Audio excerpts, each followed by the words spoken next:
centro del planeta, tierra donde nunca falta el sol. Tan variada y rica es su belleza, que al verla cualquiera se enamora. Somos de toditos los colores, cada pueblo tiene su sabor. Un crisol de razas y culturas, pétalos de una hermosa flor. Ay, mi Ecuador, ay, mi Ecuador, ay, mi Ecuador, mi lindo Ecuador. Donde quiera que vaya te llevo en mi corazón, donde quiera que vaya te llevo en mi corazón.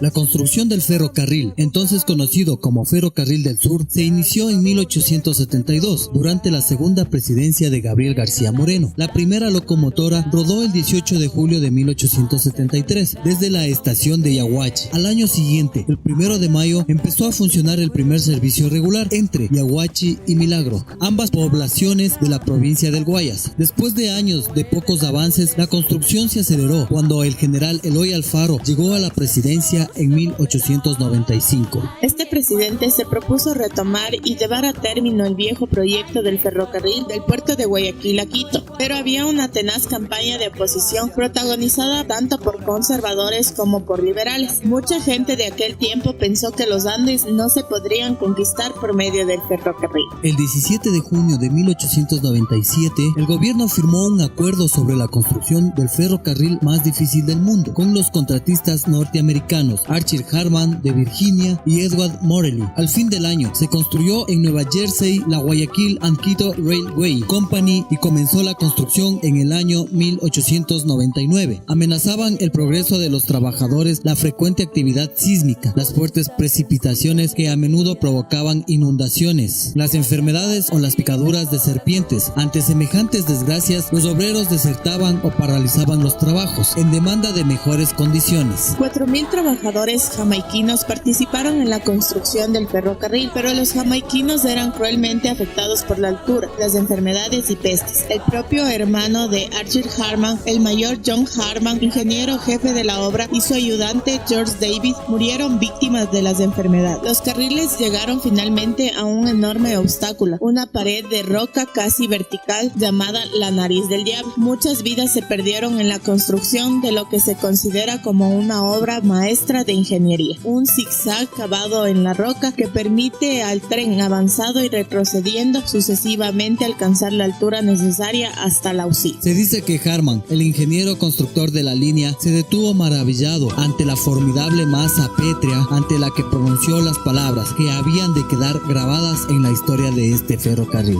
En la Nariz del Diablo quedará inmortalizado mi nombre. Sin embargo, a lo largo de las obras de este tramo se multiplicaron los problemas de todo tipo. Durante una visita del general Alfaro, el ingeniero le expuso las tremendas dificultades que se suponía la construcción de este tramo del ferrocarril.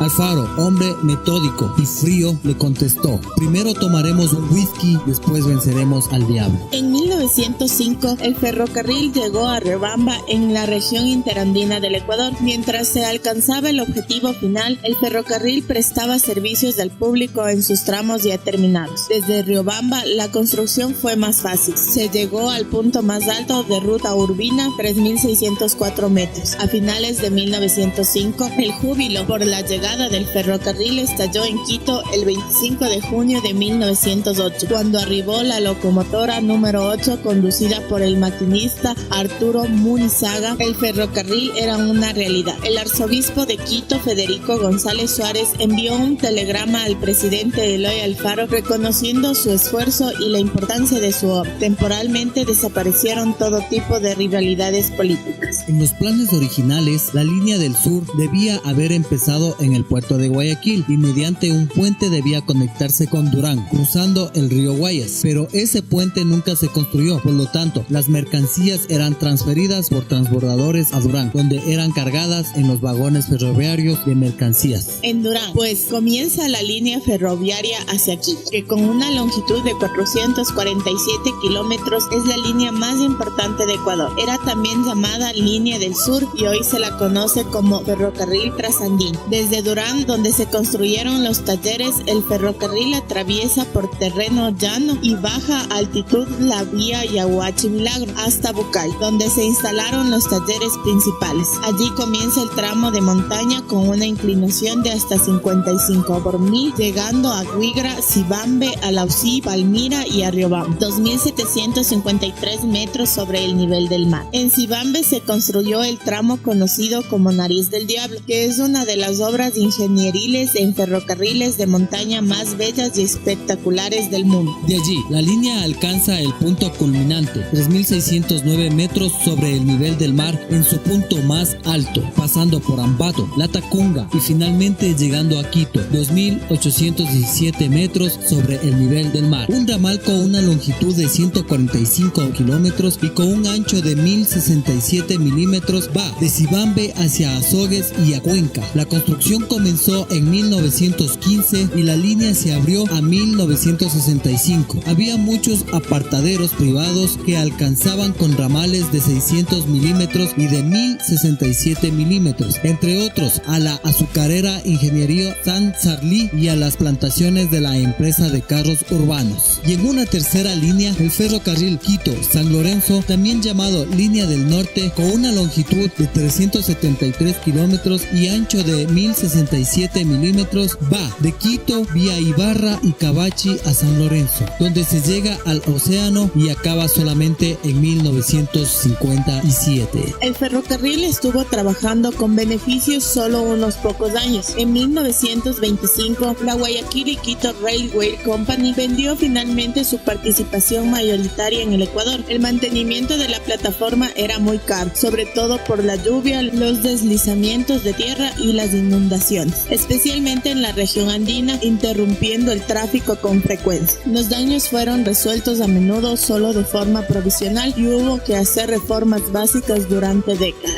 Con la nacionalización de la Guayaquil and Quito Railway, el Estado tomó la administración de los ferrocarriles ecuatorianos, cuestión que incidió en la paulatina decadencia que este medio de transporte fue generando a través del tiempo. Aunque el viaje era arduo y los coches a menudo estaban repletos, el ferrocarril fue muy importante para el transporte de mercancías y mano de obra. Hasta entonces las mercancías se transportaban principalmente mediante burros, pero también con caballos, mulas y llamas. El ferrocarril se constituyó en el principal medio de transporte de grandes distancias en el país, hasta que el parque automotor creció con la construcción de carreteras y los recursos provenientes de los auges bananero y petrolero de los años 50 y 70 del siglo XX. La construcción de importantes redes de carreteras que se efectuaron entre los años 1950 a 1980, el incremento del parque automotor y la operación de rutas aéreas entre las principales ciudades del país fueron relegando la importancia del ferrocarril como medio de transporte nacional. Durante la presidencia de Rodrigo Borja Ceballos se adquirieron locomotoras electrodiesel, acción que construyó el último impulso para los ferrocarriles ecuatorianos. A partir de ese momento, la empresa nacional Ferrocarriles Ecuatorianos fue abandonada a su suerte, cuestión que se tradujo en el rápido deterioro de las vías férreas, el abandono de las instalaciones ferroviarias y destrucción del material rodante. Al final del siglo XX, gran parte de la línea estaba en mal estado o inutilizable. Solamente los tramos Quito-Latacunga, que corre el Parque Nacional Cotopaxi, ubicado a las faldas del volcán del mismo nombre, el Cotopaxi, con 5.897 metros de altura, y Riobamba a Alausí-Cibambe, continuaban operando con fines turísticos. El trayecto Ibarra-San Lorenzo continuó funcionando hasta fines de décadas de 1990, época en la que se culminó la carretera principal. La línea de ferrocarril quedó severamente dañada en 1998 por las intensas precipitaciones provocadas por la corriente de El Niño, por lo que ya no se puede recorrer por completo. A diferencia de otros países, el ferrocarril no fue abandonado o desmontado por completo, conservándose en operación pequeñas secciones que han quedado en las rutas turísticas. En el año 2007, el presidente Rafael Correa Delgado tomó como decisión estratégica la rehabilitación del ferrocarril ecuatoriano, con el objetivo de recuperar el patrimonio cultural e histórico del país y con la estrategia de orientar los servicios ferroviarios hacia el turismo como parte del cambio de la matriz productiva del país. La recuperación del ferrocarril ecuatoriano se enmarcó buscó con la restauración de todas sus antiguas estaciones y reorientar la modalidad de transporte de masa a atracción turística con el fin de evidenciar los visos climáticos de la flora y fauna de las regiones del Ecuador, los viejos y auténticos pueblos que van de la costa al páramo. Es por este motivo que se ejecutaron trabajos desde la estación Cibambe hasta Bucay, un nuevo túnel de 846 metros de longitud a un costo de 4.967.836 desde abril del 2010. A la par se ejecutaron trabajos sobre el trazado antiguo del tren para volver a conectar las ciudades de Ambato en Tungurahua y Riobamba en Chimborazo a lo largo de 74 kilómetros. El consorcio Comsa Ripconqui fue contratado por Ferrocarriles del Ecuador, empresa pública, para que rehabilite este trayecto a un costo de 24.022.389. La obra empezó en enero del 2011 y en otro contrato se licitó la rehabilitación del tramo entre Riobamba y Palmir, en Chimborazo, 67 kilómetros. Labores que fueron adjudicadas a la asociación Edeconsa Ingeral a un costo de 18.215.927. También se ejecutaron trabajos sobre el trayecto de Yaguachi hasta Bucay, 70 kilómetros, obra que se inició en febrero del 2011 y que costó 18.295.298. La ruta Ambato-La Tacunga, 44 kilómetros. Se adjudicó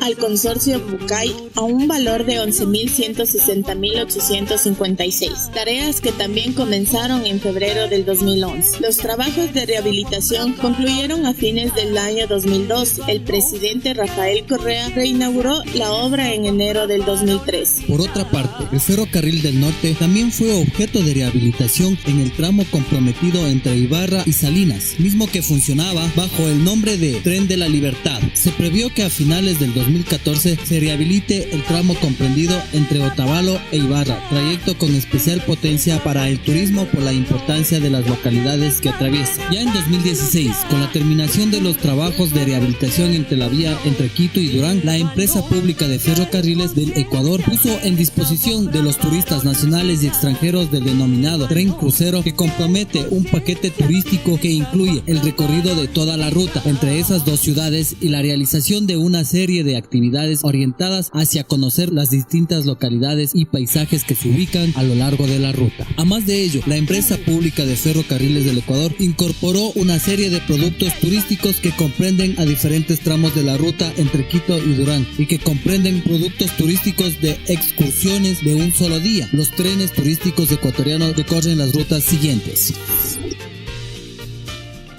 Sendero de Arrozales con el recorrido Durán-Yaguachi-Durán. Tren de la Dulzura con el recorrido Durán-Bucay-Durán. Nariz del Diablo con el trayecto Alausí-Cibambe-Alausí. Sendero de los Ancestros con el trayecto Riobamba-Colta-Riobamba. Tren del Hielo con los trayectos Ambato-Urbina, Ambato y Riobamba, Urbina-Riobamba. Avenida de los Volcanes con el trayecto Quito-La Tacunga-Quito. Camino del Boliche con el trayecto Quito-Boliche-Quito. Páramo Infinito con el trayecto Machachi-Boliche-Machachi. Machachi Festivo que hace el trayecto Quito-Machachi-Quito. Tren de la Libertad que hace el trayecto Ibarra-Salinas-Ibarra. Baños del Inca con el trayecto El Tambo-Coyoctor-El Tama. Cualquier color, qué valor, qué conciencia tiene esa guambrapa.